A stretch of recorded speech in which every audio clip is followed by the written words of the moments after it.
Welcome everyone to Dead Talk Live, and tonight we have a very special guest with us, Chandler Riggs, who we all know, of course, as Carl Grimes from The Walking Dead. Chandler, thank you so much for being here tonight. How are you doing? Absolutely. Thank you so much for having me. Doing great. Thank you. It is my pleasure, and I know a lot of people are excited about this chat. And I tried researching this online.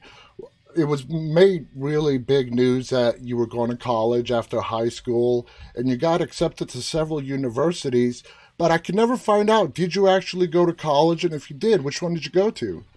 Yeah, my plan was to actually go to the University of Georgia since, my mom went to UGA and I am from Georgia myself. So it was actually the one of the closer colleges that I could go to while being on The Walking Dead at the same time. So I was kind of hoping to do that and do the show at the same time. So I got my dorm, I got everything, all my classes set up and everything, and then I found out that my character wasn't going to be on The Walking Dead anymore. So I kind of decided to switch gears and try to move out to LA and try to further pursue acting and kind of ride off of the wave of The Walking Dead and try to land something else. So yeah, I ended up not going to school. I figured a degree in sociology, probably that's what I would have majored in, probably wouldn't get me very far in the world of acting. That's true. That's absolutely true. Now, I know while you're in high school and you're on a TV production, they have tutors that come and help you out with schoolwork. When it comes to college, I would assume that would be a whole different ball game. If you had gone to college, then let's say, and you remained on The Walking Dead, I assume that would have been all like virtual classes and stuff, correct? It looked like it was going to be a mostly actually in-person classes with maybe one or two virtual classes, because when I was in high school and on The Walking Dead, I would only miss classes in the first semester, and my teachers were understanding. They knew that I wasn't just skipping school. They knew that I was going to work, and they were all pretty cooperative and willing to work with me. So and they knew that I was getting all my work done and all that stuff. So I figured that if I'm taking college level classes in high school and these teachers are acting this cool about it, then I'm hoping that professors at college would kind of be the same way. Exactly. But yeah, so I kind of just planned on commuting back and forth between the show and school and just try it out and see how it goes. If it works, that's great. If it doesn't, then it is what it is. But Now, your career started from a very, very young age. Would you say it was your inclination that pulled you towards entertainment, or would you say it was more your parents' influence? Which of the two was the greater force?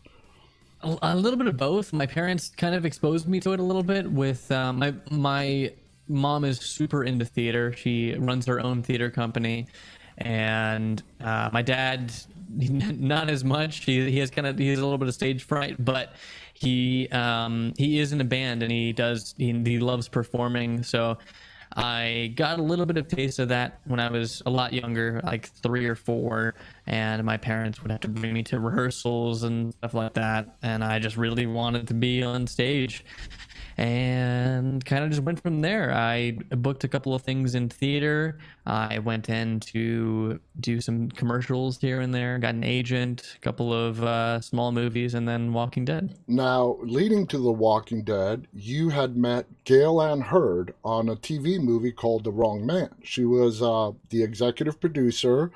Is that how you got the audition? Did you audition for the role of Carl Grimes on The Walking Dead because you having worked with Gail Ann in the past? Yeah, honestly, it was just a random stroke of luck. I got the audition as any other actor in Atlanta, at 10, would get the audition, and I sent in another tape for a callback, and then they called me in to do an in-person audition, and that's where I saw Gail again. But I don't know. I like to think that it probably had, her being a part of The Walking Dead and The Wronged Man probably had some sort of, probably, made my chances a lot better.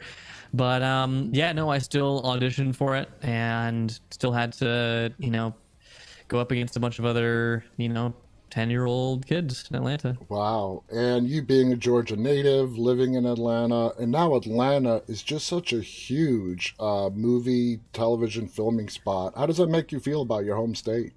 It's great. Yeah. I mean, it's super super cool seeing so many people from Georgia work in the industry and to meet other people in the industry who are also from Georgia. It's really cool to kind of feel that. It's awesome. And it's great because whenever I have a project that films in Georgia, I get to go back and hang out with my family, and it's hang out with all my old friends. So it's not too bad. That's awesome. Now, you said you moved out to LA to further pursue your acting career.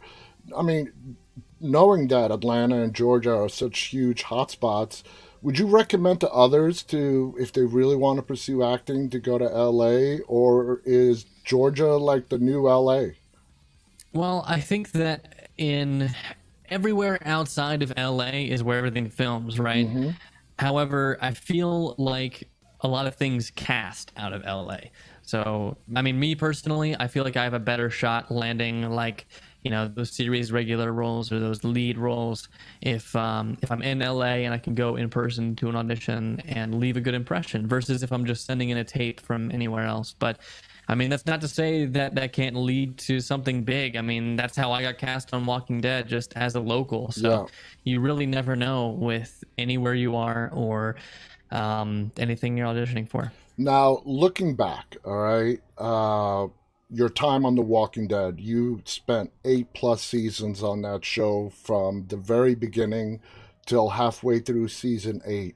Looking back now, you're 22, I believe, and your career, do you feel from such a young age, being on such a hugely popular show and playing a very huge fan favorite in that show, do you feel for the long run, has it helped or hurt your career going forward? I'm sorry. Do you mind saying that one more time? Basically, being from a young age and landing on The Walking Dead, which is became a huge show. All right, 15 to 20 million viewers per week at its peak. You being a huge fan favorite on that show.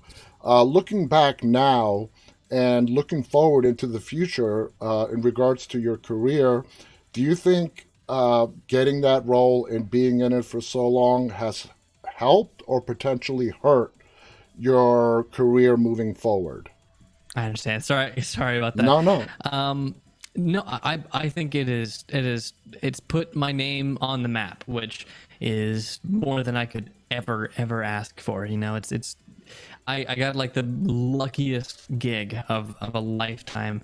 I mean, career stuff aside, like having the experience of growing up on a set around so many incredible people, cast and crew, it's an unforgettable experience that I will cherish like forever. And but career wise, I think it's made it harder in some areas of being typecasted, but it's also made it better because it's opened up so many doors that I never would have had otherwise. Yeah. So ultimately, I feel like the good outweighs the bad. That's true. Now, entertainment is a brutal business. I mean, you got to really have a passion to endure all the stuff that goes on within entertainment. Given the opportunity, if yourself today, 22-year-old Chandler Riggs, can go and talk to your 11-year-old self back in 2010, what would be the main thing you would want to get across to yourself? Oh man, I feel like I went back and rewatched some old like scenes and episodes, and I was like, man, I really wish I just like paid attention to the other actors and how they did stuff, because the other actors, they're so good in so many cool scenes, and it makes me really wish that I had like not paid more attention, but asked more questions and learned more, from the other actors there. Okay, that's fair. Season 3 is when the show really started to take off. It's also a season where we see Carl, your character, going through some big changes. There's animosity between Carl and Rick. Carl blames Rick for the death of his mom, Laurie, and of course, just being a teenager and stuff like that. So, this is sort of like a two-part question. As a 14-year-old teenager, how did you handle all the real life attention you were getting from fans of the show? And the second part is, did you use you actually being a teenager at the time, the personal feelings that you were getting from your fans and your family, and put that into the character of Carl? Well, to answer the first part to your question, Walking Dead kind of it snowballed over time, so it wasn't just like an instantaneous, like it wasn't like I was cast on the show at its peak. Since I was there from the beginning, I was there when no one cared about it. I did conventions right off the bat. From like I started going to conventions and appearances and whatnot, like in November, December of 2010, and it was no one really cared about The Walking Dead. I mean, you had like those people that were diehard fans of the comics, but outside of that, everyone thought that a zombie TV show was never going to succeed, and that no one cared about zombies at the time anyway. It was all about vampires and the Vampire Diaries and Twilight. So getting to see it kind of like ramp up over time and be a really gradual thing, it never felt like I was like thrown into it, or felt like I was overwhelmed, because it was such like a slow burn up. But to answer your other question, I think the character kind of just became a part of me over time. I mean, when you start playing a character at 10 years old and you play him for years and years, it just becomes just second nature. And so everything that that you are kind of bleeds into the character, and everything kind of just gets all muddy. So a lot of times I would use things from my personal life, as any other actor would, to inflate certain performances that need to be inflated, or vice versa. There's a lot of things that I kind of tapped into to try and make it better and more believable. When you got cast for the role at such a young age, who helped you understand, the importance of Carl Grimes in the overall aspect of the show and the franchise? Were you allowed to read the comics? Were you allowed to read any of the source material? Did one of the producers, directors come and explain it to you? How did that work out? I was so when I got the audition for the show, my dad and we went to the local comic book store and picked up the first couple of volumes of The Walking Dead.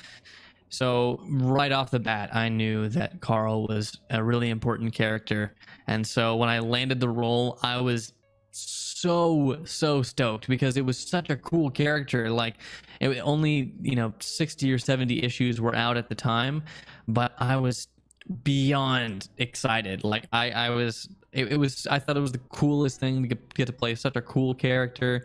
And I knew, like, before I started on the show, that it was going to be a pretty cool character. I was really stoked. I have had the privilege of talking somewhere between 25 to 30 members of the cast who have come and gone throughout the years, and they all say the same thing. Great set to work on, family environment, very welcoming, led by Andrew Lincoln for the majority of the time. For you personally, was there anybody on the cast that really went out of their way to make you feel comfortable, make you understand, help you in any way? Was that Andrew, or was it someone else?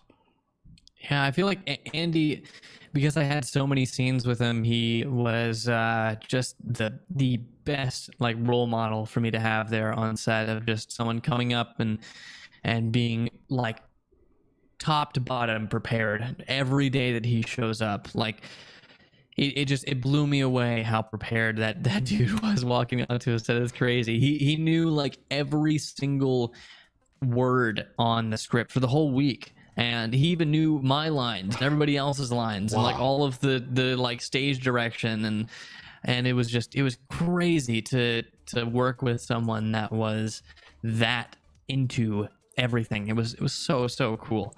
So yeah, I definitely have to say Andy. He was and he was always so engaged with my family, and when I bring my friends to set, you know, he's just great, just an all around an incredible guy to work with and be around. Now, The Walking Dead not being your first time on in front of a camera, you had done shorts, you had done a TV movie before that. Was coming onto that set with that group of people, not knowing what the future of this show and the odds were against you guys. Did you feel that very warm family connection really build up quickly? Yeah, I mean, kind of like you were saying, it's just we didn't know how the you know the audience was going to react to it. We didn't at the end of the first season we were all crying and hugging each other because we thought we were never going to see each other again. You know, it's just it was one of those things that no one really knew if it would go anywhere. And at the same time, we were all pouring our heart and soul into every scene, every moment because it demanded it. We were there's very few other shows where you're out in the sun like all day long, every single day for months at a time in the middle of the summer in Georgia. It's like the hottest thing imaginable. Oh yeah. So to work on a set like that and to be around, to grow up around people like that, absolutely connected. I had that like family type connection right off the bat. Your character, when we first were introduced to Carl, was 8. Okay, you were actually 11 in real life, so your ages were really close in real life compared to the character. As your character progressed and it went into 8+ seasons, did you find you were finding that you were using a lot of your own real life experiences and pouring it into the character? Yeah, well, fortunately on the show we never really established, like, they never said Carl's age or like the his birthday or anything like that, and I think that was intentional because they didn't want me to come back 1 year and be like 8 feet tall. You know what I mean? It's just like just a gamble that they had to take. Yeah, I mean, I absolutely, like I was saying earlier, every growing up, I mean, I went to high school. I lived like a normal life outside of the show, and I think having that, like being able to just go and hang out with friends after work, after filming, I think that really helped kind of shape myself and Carl at the same time, because I don't think Carl would have that same just like heavy mature feel that he had Mm-hmm. if I hadn't had those experiences when I was younger. Now, you have done a lot of horror. Even outside of your time on The Walking Dead, you have done quite a bit of horror. Going back to, The Wrong Man and into The Walking Dead, were you a fan of horror movies and horror television? Or were you just indifferent to it? And how did those feelings change once you got on the set of The Walking Dead? Well, I mean, I was 10 when I started on the show, so I wouldn't I think even if I liked horror movies, I don't think I would have even really knew Yeah. what it was like. So my dad had showed me a couple of Frank Darabont films to kind of like be like, hey, this is the dude that you're working with. This is pretty cool. But outside of that, I wouldn't say that I was a horror fan, and I wouldn't say that I'm a horror fan now, because at the end of the day, The Walking Dead isn't really a horror show. It's classified like in categories and everything. It's categorized as a horror show, but I think it's pretty far from horror at this point. It's always been about the human interactions and the drama and like between interpersonal relationships. It's never about the horror. I 100% agree. You could have put it in like a big rat apocalypse and the world was being attacked by giant rats. It doesn't matter. The show has always been about the characters. That's what made it special. And the zombies are just what are there to put the characters in the situations that they have to face. Throughout The Walking Dead, you have seen many actors come and go. Whose departure left you feeling with that sense of loss? Was there anybody that you really missed after they left the show? Oh man. Because there have been I so mean, many. yeah, losing any actor that had to leave the show was always pretty rough. But I think one of the hardest ones for me was when Sarah Wayne Callies, the woman who played Laurie on the show, yeah, when she had to leave the show, it was pretty rough. Just because for the last like 3 years, I had spent a lot of time with her. She had helped me with my homework. She had kind of like, I wouldn't say parented, but she was a great, kind of like Andy, a great role model for me to have on set. And so when she had to leave the show and have it be a lot earlier than what I was anticipating, having read the comics, it was that was pretty hard. But that's just the nature of the show. It has dead in the name of it, so you kind of have to assume that characters are going to die. A huge part of The Walking Dead's success is its ability to continue to shock viewers. And you can't overlook the way that Laurie, Sarah, left the show.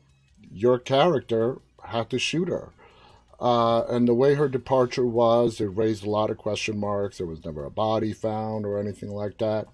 Do you know, was there any kind of talk in the way that she left the show? Was it ever open to her possibly coming back? Or that was just the viewers looking into stuff that wasn't really there? Yeah, most like off-screen deaths mean that they're dead. I didn't find it really necessary for them to show her body, even if to just like prove to the viewers that she's dead. I felt like that would kind of take away from the emotional impact from it in the first place. So yeah, no, any like hint of her coming back was her actually coming back as her like, ghostly kind of version that Rick was chasing around the prison when he was going all crazy. So tell me, what was your reaction when you read that script and it was Carl that puts his own mom down? How did you feel about that? Oh man, I was 12, so it was like it's a very heavy thing for anyone to have to do, let alone a kid.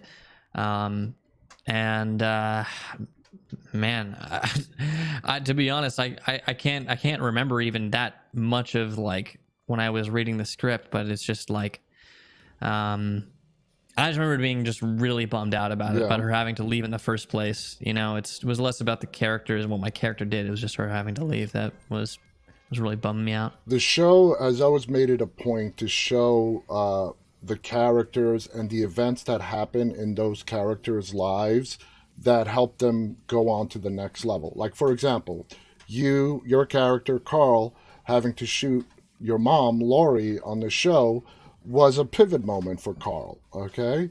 Out of all the pivot moments that your character had to face throughout 8+ seasons, which one do you believe was the most intense for your character, Carl, to endure?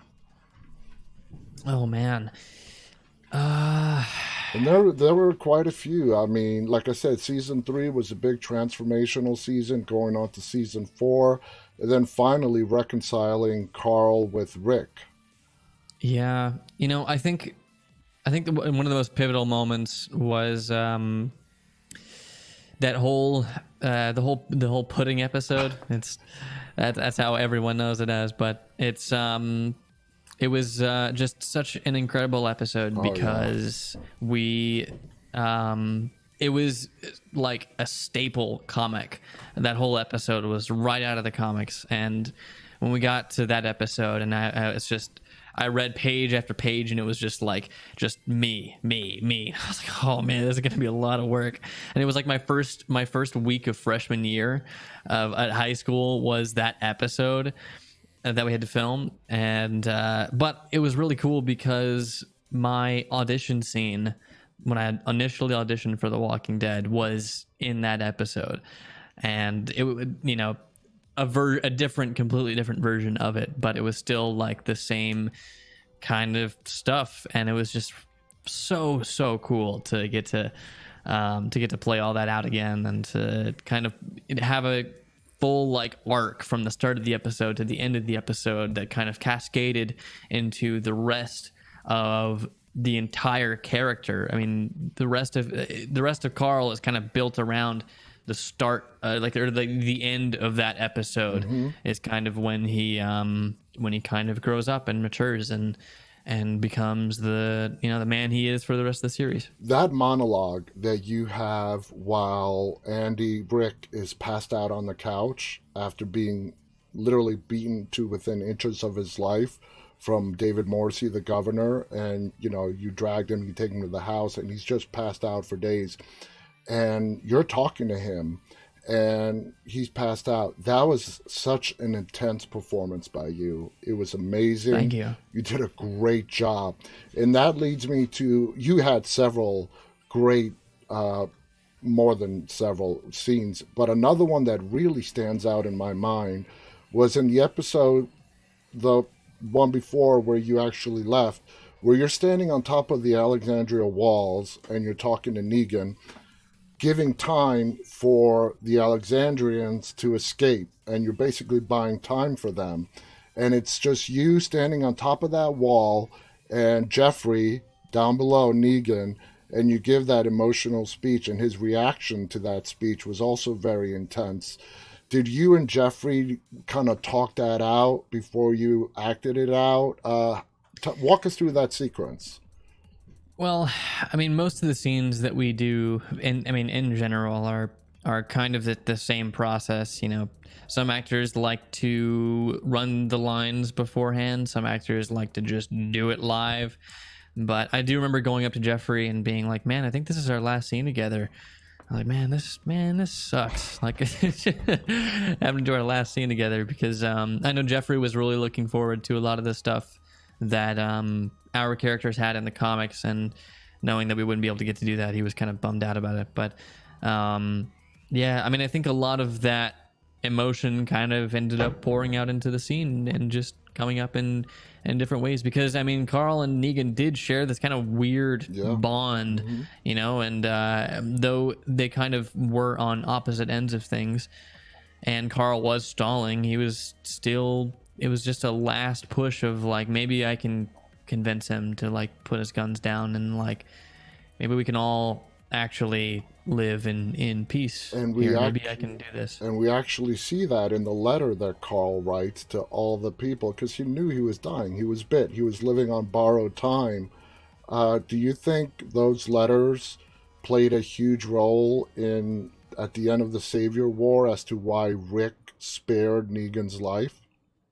Absolutely. I think that's 100% the reason that Carl died in the first place, was to push you see, I just got to pause you right there. I've been saying that for a year and a half now to my audience. I'm like, the only reason I can think that the writers might have felt that they had to kill Carl off the show, because you got to understand the backlash, the backlash your death faced. I don't have to explain it to you. And I'm like, the only thing I can think of is they had to give a plausible explanation as to why Rick would spare Negan after Rick witnessed what Negan had done to Abraham and Glenn. So you agree 100% that is why. I don't know for sure. I haven't had a one-on-one with the writers about it, because there's no point. But I kind of always assumed that was the reason, that because they made Negan such a dislikable villain, they needed something so drastic to get Rick to not kill Negan, something as drastic as his son's dying wish. Exactly. So exactly. So you have had a chance to work with many directors on your time on the show. The two prominent directors are, of course, Greg Nicotero and Michael Satrazemis. They are the ones back in the day who would flip-flop finales and premieres, those two. Greg tends to lean more into the gore aspect. They're both great directors. Greg tends to lean more into the gore aspect of an episode, while Michael tends to lean more into the character storytelling of an episode. without putting you on the spot, which is the question is going to put you on the spot, and I apologize in advance. Which of those two styles, did you feel more comfortable working with? Oh, I mean, it's hard to say because, I mean, at the end of the day, the directors are, having worked with both of them since the very start of the show, I mean, it's great. It's always great working with them. And we did have other directors that would come in on a regular basis that I also loved working with. Like Rosemary Rodriguez.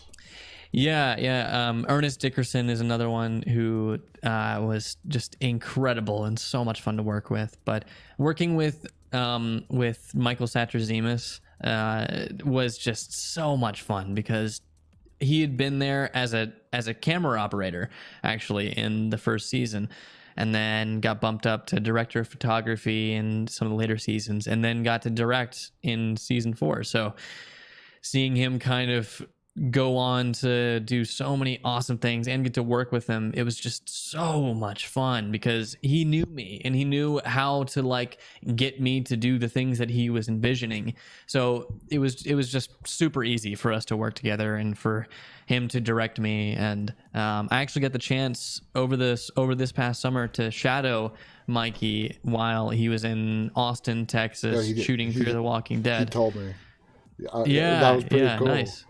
Yeah, it was so much fun. So getting to shadow him and learn from him and see what he's, and just pick his brain and see what he's learned over the last, God, he's been doing this his whole life. Mm-hmm. It's really cool to see the other side of it. So yeah, working with Mikey it's great all around. But everyone has, like I was saying, everyone has, their own things that make them really good at what they do. Exactly. And what I love about Mikey and respect the most is, he's like, just focus on the content.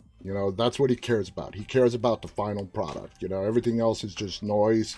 Focus on the content. Since you took an interest in shadowing him as a director, is there any interest for you down the line in your career to go behind the camera and do some work there? Yeah, well, at the time I was working on developing a show of my own, but it's since fallen through. But yeah, I mean, I've absolutely had my interest spiked in directing and writing and producing. So I'm trying to get some stuff of my own off the ground here and there. I'm also still auditioning for like a million things like every week. So it's all pretty, I'm very much so staying very hands-on in all aspects of the business. Awesome. Now, going back to your death, if we can just touch on that for a little bit. Like I said, the reaction, there was a big backlash to your death. The show lost a lot of fans, my daughter being one of them. Your death was the last episode she watched. What were some of the reactions you were getting personally through social media in regards to Carl's passing? Same kind of thing that you're probably imagining me getting. I mean, it's the same, just people being devastated and heartbroken by the character. But it's really sad. But at the same time, it means that I did my job, which is all that I can do, is just do my job and do it well. And when I get people reaching out to me and saying these things, it means a lot, because it means that I succeeded in making the audience feel something and be connected to a character. Did it ever surprise you throughout the years just how popular Carl became with the fans, and how much of an inspiration your character and you were to the fans? Did that weigh on you as a responsibility in any way? How did you handle it? Well, people forget that everyone, well, most people that were fans of the show during like season 2, season 3 hated Carl. Like, I would get people come up to me at conventions saying, "Man, I hate your character. You killed Dale, man. Like, that is the worst." And so getting to go from a character that I would straight up get everyone saying that they hate me, to go to a character that is more of a fan favorite and that people are excited to watch every week, it's really, really cool, and a position that it's just great. I love it. Every aspect of it, even people hating my character. It's like I was saying earlier. It means that I'm doing my job. Absolutely. You know. Yeah. Absolutely. Before that fateful meeting with Scott Gimple, where he told you that Carl was going to be killed off, did you have this sort of false sense of ease that Carl was going to last the whole run of the show? Yeah. I mean, having been a fan of the comics, I was expecting it to kind of be there for the long run. I had just taken care of contractual stuff with the network before the season, and I had college all set in stone. I had just bought a house down near the set, so I had a pretty good setup for the next few years. And then then I found out about it, but that's just how it is. It's just a part of the show, and yeah, I mean, I was pretty bummed out at first, but it's being off the show has kind of allowed me to play other roles and connect with other audiences in ways that I never could have done on Walking Dead, and get to be an actual, feel like I can be an actual actor where I'm playing multiple different roles and I'm not just playing one character. So it's been really, really fun these last few years. Now that several years have passed and, everything has sort of quieted down, looking back at that time where you found out that Carl was going to be leaving and then that episode airing, how do you feel about how it all played out? Any regrets? There was a lot of media attention, a lot of writers weighed in, AMC, your camp. Do you wish you could go back and things were done differently? In terms of like the writing of it, like how the episode played out. Basically, no, not the episode. I mean, that was done well. You were given a great death, and you were given a death where you basically, you knew you were dying, and you sacrificed yourself to save your family, which was the Alexandrians. I'm talking about the media, and of course you can't control the media, but the backlash, AMC, your camp.